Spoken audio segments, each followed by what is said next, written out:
Warning, this video has previously been banned on YouTube. It could happen again. Watch the complete uncensored edition using the links in the description. Enjoy.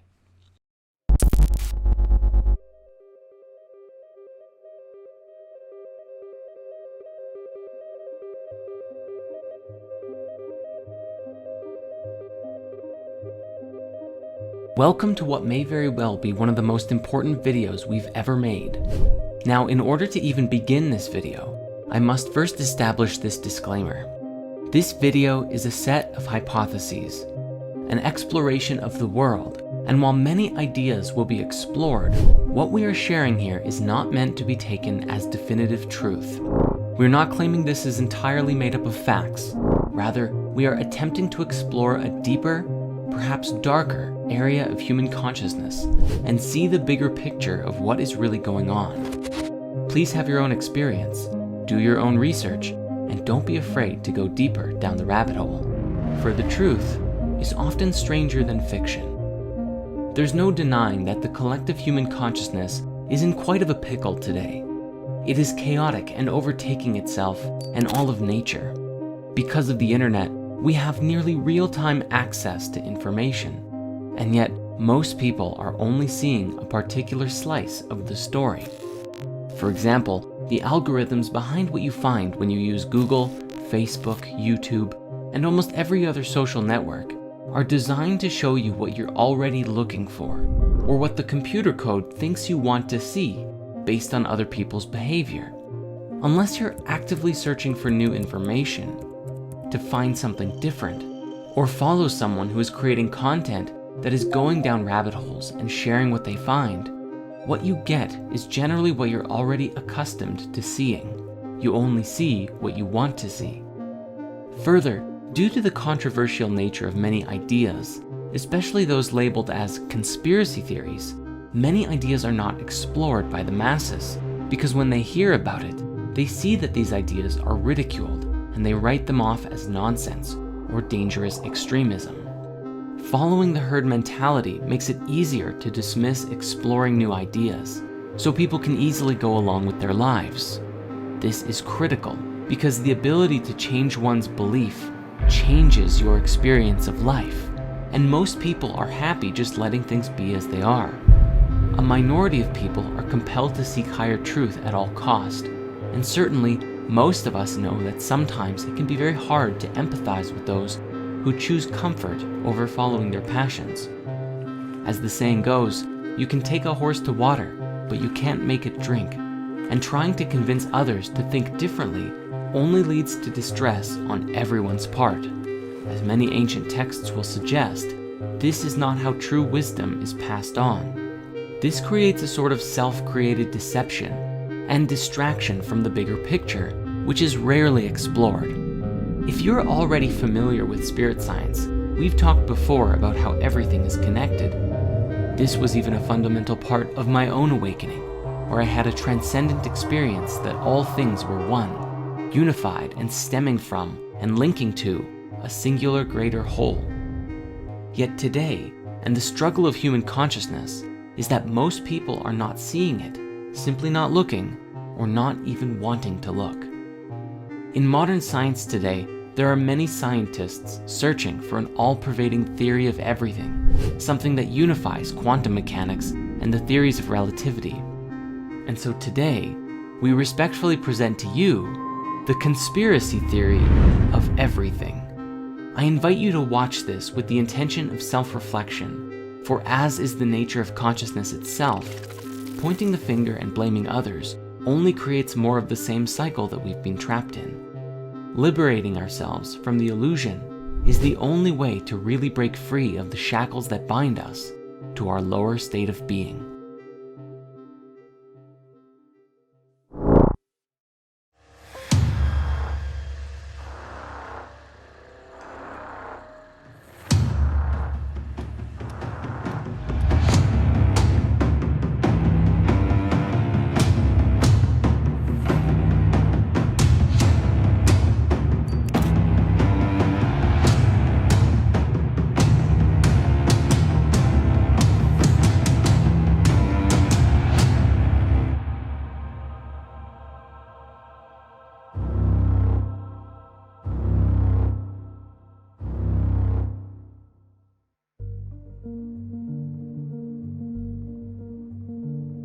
Our conspiracy theory of everything begins first with the demiurge.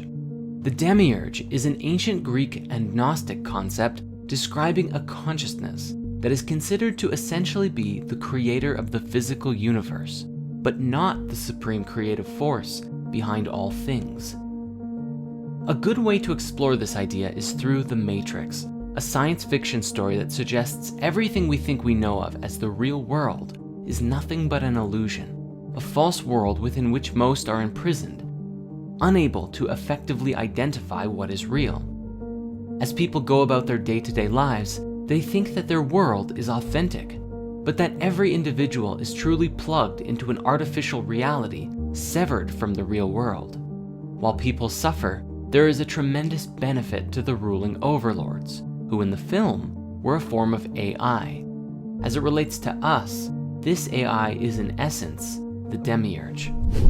The demiurge was described as a force, a deity, or a consciousness who was responsible for the creation of the physical world and reality. However, in a way, it had imposed itself over top of the true reality, the supreme oneness that created all things.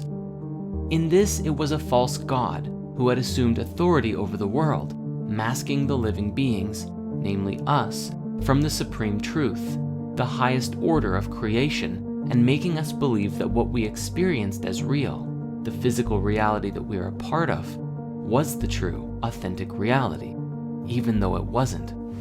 Depending on the school and belief of different Gnostic sects, the demiurge was either seen as something malevolent, deliberately trying to deceive us, or something that was simply ignorant or misguided of its place in the universe and the rest of creation, which led to us becoming lost in the illusion as a result.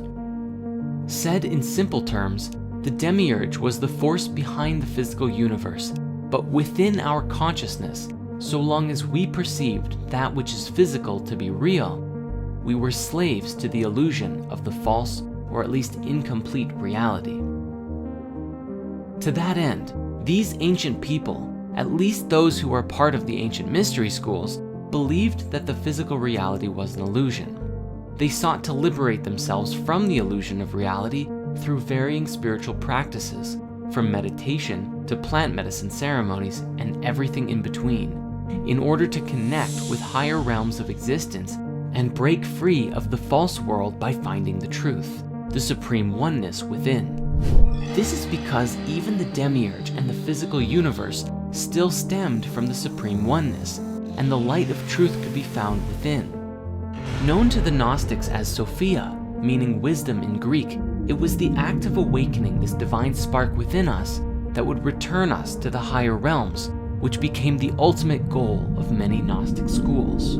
This is where we find the roots of enlightenment and light concepts from around the world, which teach that within this world of suffering, we can release ourselves from the illusion through various forms of mastery and self-discipline, both physical, emotional, and mental. This, of course, takes considerable effort and intention to do so. In essence, transcendent people do what is hard, and that's why their lives are easy. People in suffering do what is easy, and that's why their lives are hard. Fast forward to today, there is a tremendous volume of voices from across the internet, exploring ideas, concepts, and sharing a metric buttload of memes.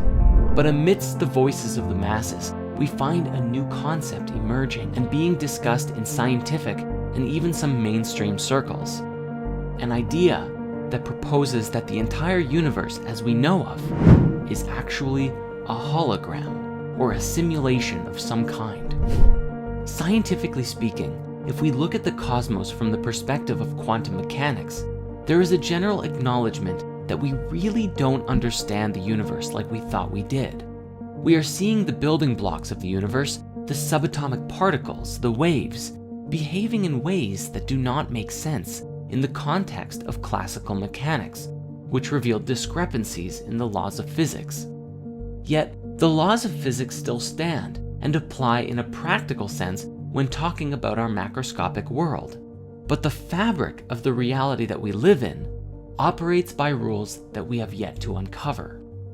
The holographic universe seems in principle to be very much like how you might expect a movie and a projector to work in tandem. When you watch a movie, you enjoy it linearly, going through it one frame at a time, usually at 24, 30, or 60 frames per second. The stories on the screen follow a narrative of some kind, and generally speaking, there are definite laws that make up the universe you are experiencing in the film. Yet, the quantum world, on the other hand, is like being able to observe the entire roll of film timelessly at any point, which includes zooming in on individual frames, playing things backwards, forwards, the sequels and prequels all at the same time. The particles and waves that make up our reality are non-linear and could potentially imply notions of retrocausality. And while they too follow their own set of laws, they are different from the world we exist in at a macro level. Another example of this is found in computer code. What you are seeing on your computer or phone screen at any given time is a filtered projection of what is really going on underneath the surface, designed to be easy for you to interpret. Yet, under the surface of these machines, there is a computer language that is incomprehensible to nearly everyone. Languages like binary and machine code are too simple to make complex algorithms effectively in. Instead, programmers use higher-level languages designed to be understood by humans to write code that is then translated into the lower, base-level machine code and then binary at the bottom. What you are seeing when you look at your phone or computer monitor ultimately comprises mountains of ones and zeros that lay under the surface of the digital world, just like what is under the surface of our own reality. You might be familiar with the ancient wisdom teaching, as above, so below, a concept that applies on several levels, describing that which exists in higher realities is a mirror of lower ones. So as with machine code and binary, ultimately all of that computational code is equal to and actively creates the digital experience on your devices, but they are two entirely different paradigms. This is the great challenge of modern science today, unifying quantum mechanics and general relativity, because we are unable to comprehend yet how the physical world and tangible substance, continuity, gravity, life, time, and consciousness emerge from this flux field of quantum information, which appears to operate by an entirely different set of laws related to statistics and probability. Yet, like with machine code and computers, are they really so different? The question then becomes, as many are theorizing today, could our entire reality be nothing more than a simulation? An artificial reality that our consciousness is plugged into? There are some oddities that have been captured on camera that some people believe are glitches in the Matrix. Now maybe these oddities are fake, who knows? But as an example, we do have this curious clip of a bird who is perched in midair without moving before flying away. There was also this news footage from Russia several years ago that someone caught an individual levitating on camera. But when the guy with the camera called out to them, the girl dropped down and ran away. Now again, I'm not trying to say this is hard evidence of a real-life Matrix, but it certainly compels curiosity. And this is what it's really all about. Humanity living in the question, in the mystery of life, and these strange occurrences that beg us to ask the question, what is the true nature of reality? Now, on that note, I encourage you to please do your own research and go down these rabbit holes yourself and make up your own mind. In this way, you become a conduit of free thought rather than following in the herd mentality of that which has been established for you by the powers that be and society at large. Even if the laws of physics as we know them today say that this is impossible, levitation or birds perched in midair, we also know that the laws of physics are incomplete. We don't even know how to properly fit gravity into our standard model of physics, and perhaps unlocking these secrets will change everything for us. And this brings us to our primary key. where we begin with our conspiracy theory of everything, the basis from which everything to come will build off of. The demiurge is, in essence, a lesson about the illusion of reality. That the entire world as we conceive it to be is based on what we perceive with our physical senses, which is a limited experience of the totality of that which exists in the whole universe. This idea suggests that the illusion of the cosmos is incomplete, and as long as we believe in only it by itself, we too shall remain incomplete. We are living within a material universe, yes, but there is more to the cosmos than just that. And as long as we choose to believe in this limited reality, we will continue to perpetuate its existence. It is only by embracing that which we don't know and asking the right questions can we break free of the fetters that bind us. In the Emerald Tablets of Thoth the Atlantean, there is a great deal of discussion that describes the human soul as a light trapped in the veil of the night, a metaphor suggesting that the night is the illusion of separateness, the soul disconnected from the supreme oneness, or simply trapped in illusions in general. Basically anything that is not the highest truth. It is the unilluminated mind that actively creates the reality that it perceives to be real, and as such, humanity lives out its days in the dark, veiled in the illusion of one's own beliefs, disconnected from any higher reality. This was portrayed excellently in Marvel's Doctor Strange, when Stephen denies anything beyond the material universe, and then is shown a glimpse of the multidimensional nature of reality, that thoughts are things. He is shown that all of us steer the reality field by our conscious intent. But yet, as we become complacent in the creation of our lives, we give up control of the driver's seat. But then the question is, who is driving the ship? Literally anyone and everything else. Carl Jung called it the collective unconscious, the collective mind field of everyone whose thoughts and feelings influence our own very decisions and actions by the concentration of their energetic weight. Whether it be the media, the news, advertisements, what your family or friends tell you, or things that you just happen across on the internet. Ultimately, all of it is processed by our egos, which shape who we think we are as we disconnect further from the nature of our being. So the question then becomes, what is the truth? What is the higher reality? And how do we connect with it? The ancient wisdom teachings describe that the quest for wisdom, or enlightenment, or the true nature of being, is a continuous journey into the unknown, and the illumination that we are active creators of our lives, not simply beholden unto the preconceived patterns that we've been following in. The great truth we must understand about the demiurge is that we are the ones who actively perpetuate its existence by believing in the physical universe as the ultimate reality. Your beliefs shape the reality that you experience, as Dr. Bruce Lipton has demonstrated through his work with the biology of belief. The beliefs and ideas that we hold in our minds can be scientifically proven to affect how our DNA and cells express themselves. If you believe you are a lowlife with nothing going on and will die alone and miserable, guess what kind of life you will lead?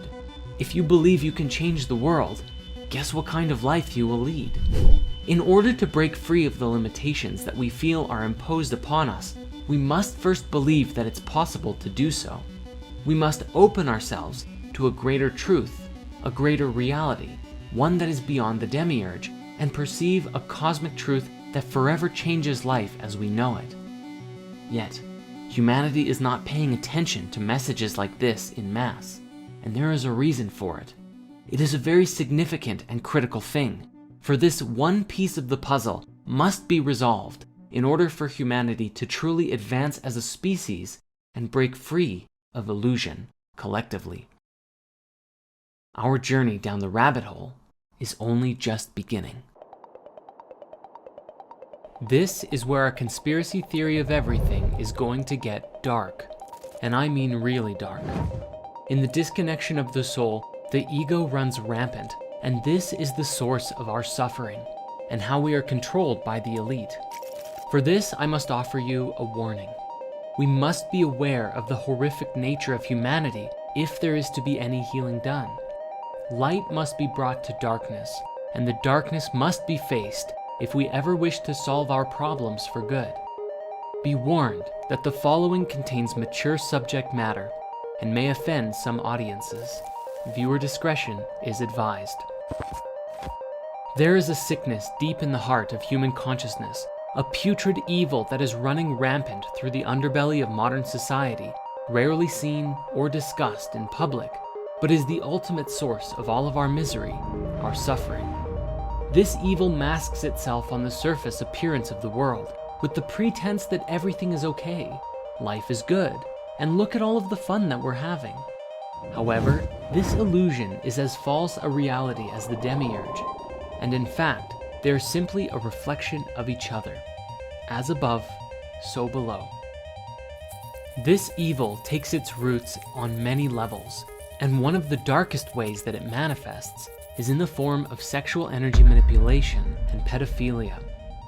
Jeffrey Epstein was the first public domino, a sick and twisted figure, or soulless ego if you will, who arranged and organized a large sex trafficking ring of women and girls, often underage, abusing them and forcing them to have sex not just with him, but with other high-profile individuals. Most notably was Prince Andrew of the British royal family, with an accusation from a woman named Virginia Roberts that Epstein forced her to have sex with the prince on at least 3 separate occasions.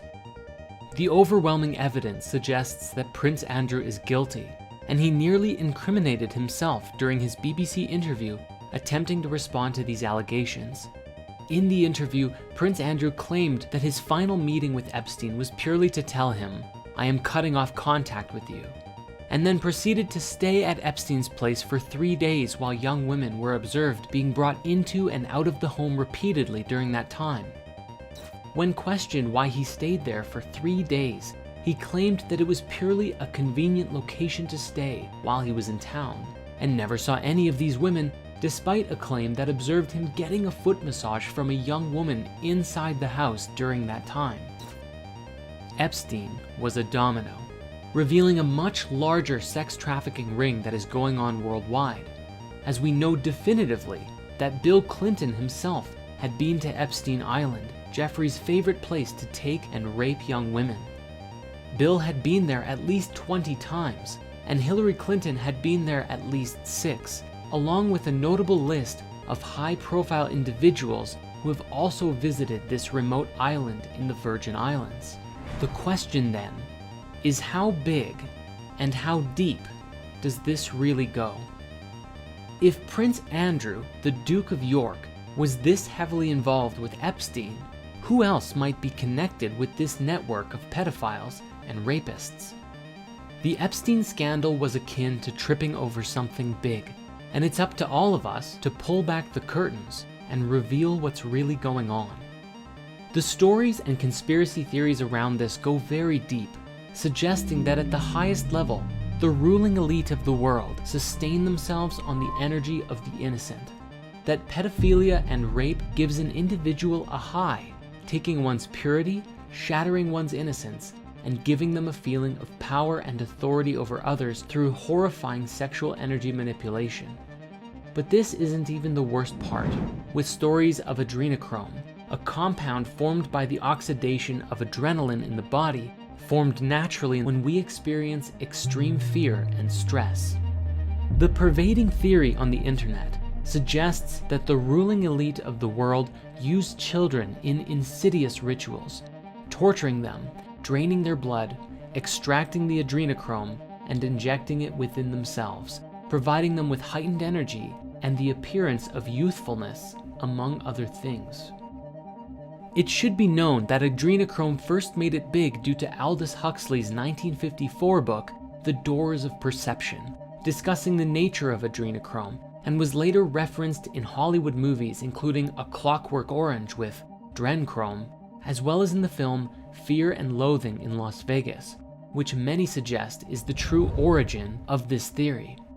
However, while it may be easy to dismiss this idea, there are certain anomalies that stand out when investigating this material. The biggest may very well be the conspiracies and scandals surrounding Hillary Clinton and a particular laptop previously owned by former US politician Anthony Weiner. On November 4th, 2016, Eric Prince appeared on Breitbart Radio, and he outlined the discoveries on the Weiner laptop that was being blocked by Attorney General Lynch.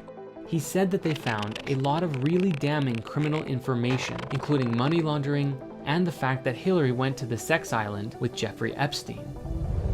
Sidney Powell at Hillsdale College called out the FBI, claiming that there is a lot that can be prosecuted there, and that some of the police officers who initially were investigating the laptop saw some things that made them have to go and throw up. Shortly after that, the NYPD chief who was directly involved in Anthony Weiner's laptop case killed himself. Or at least, so the story goes. Then again, the official story is that Epstein killed himself. However, investigations into the nature of his death calls all of this into question, essentially suggesting that his death was not a suicide, but rather that he had information that he could have used to prosecute many high-level individuals, and someone shut him up before he had the chance to speak. As far as Hillary's emails go, many claimed that certain code words were being used consistently to refer to children for use in strange and mysterious events. Of course, the conspiracy gets even darker from there, suggesting that at the highest level, the control and manipulation of our species may even come from a non-human source, those of a reptilian nature. The theory suggests that Epstein was merely one messed up pawn in a much larger game of controlling and influencing the world order. Theories range as to whether or not these reptilians are physical shapeshifters, non-physical entities who control people's minds, or a scapegoat theory for something else entirely. The idea itself was illustrated very well in the movie They Live, showing people as weird aliens who used a particular signal from a radio tower to mask their appearance from the public, but were otherwise living among us and enslaving our mass consciousness. And you can watch our video breakdown of this movie right here on our channel. Nevertheless, the ones pulling all of the strings today are generally called the deep state, the manipulative group controlling human consciousness through nefarious means. But with that, the mysteries of who is behind all of this aside, how exactly do the world elite control human consciousness? Due to the sheer volume of control mechanisms, here we're going to provide a lighter overview, and you are encouraged to explore these as you see fit. Fear and scarcity. At the highest level of control, fear is one of the most easiest methods to control the population in mass. This is a two-way street that binds the influence from the elite and us together, for we actively perpetuate the problem when we live from fear and scarcity, spreading it around to each other like a nasty virus. Fear can be used to corral people in all manner of directions, to take actions that are not in their best interest, or to give up their power and control to others. Our food. For the most part, all of the food that we're eating today is toxic, designed to subdue our creative energy, making us easily addicted to things that are unhealthy for us. Whether it's processed foods, rich with salt, sugar, and fat, or even our produce, which has been chemically engineered or sprayed with pesticides and herbicides. We can see this with Monsanto, who have actually patented seed and GMO production, disallowed the ancient practice of saving seeds, and ultimately controlled the food supply, but have masked it as providing the world food. We recently published a movie called Healing Your Body with Food, Spirit Science 33, which reveals the truth about food and where it comes from today. So we won't get super deep into it here because there is a lot to cover. But if you want to go deeper into this, please watch that movie after this one is done. Ultimately though, the bottom line here appears to be that we are what we eat, and most of us eat far too much, and in that consume too many harmful substances. Fluoride in the water. Some have said that fluoride is the metaphorical tears of the New World Order.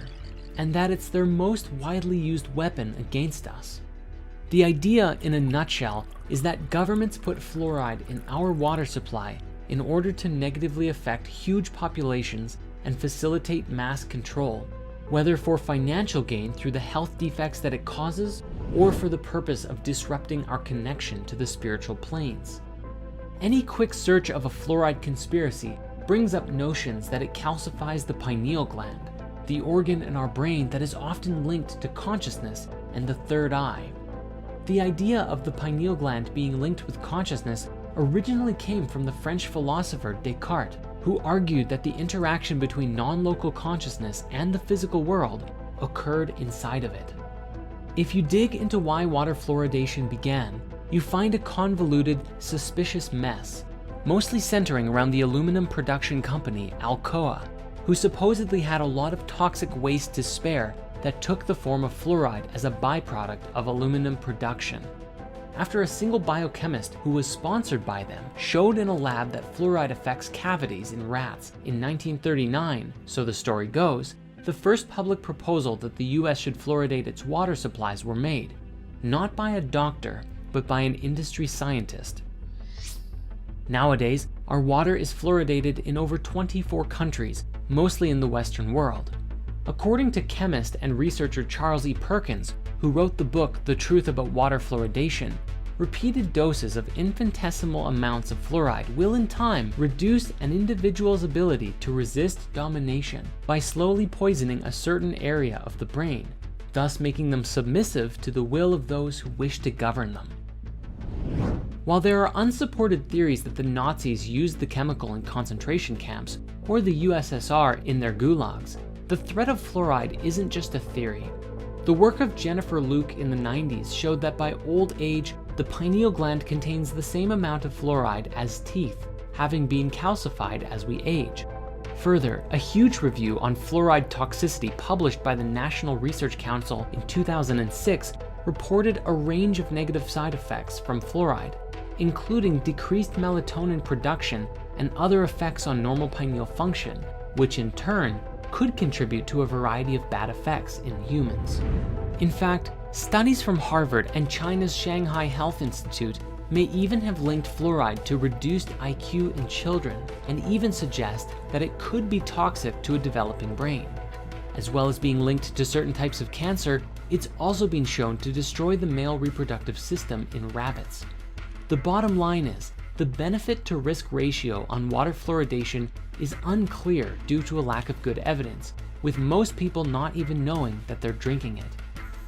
If the conspiracy theories are to be believed, professors doing this research have been met with numerous attempts to discredit them. Stephen Peckham, director of the Center for Health Services at the University of Kent and professor at the London School of Hygiene and Tropical Medicine at the University of Toronto, has had his research of water fluoridation rejected from dental health journals. He's even spoken out about being accused of statistics hacking and for research that made the link between fluoride and hypothyroidism. It seems as though someone does not want this info getting out.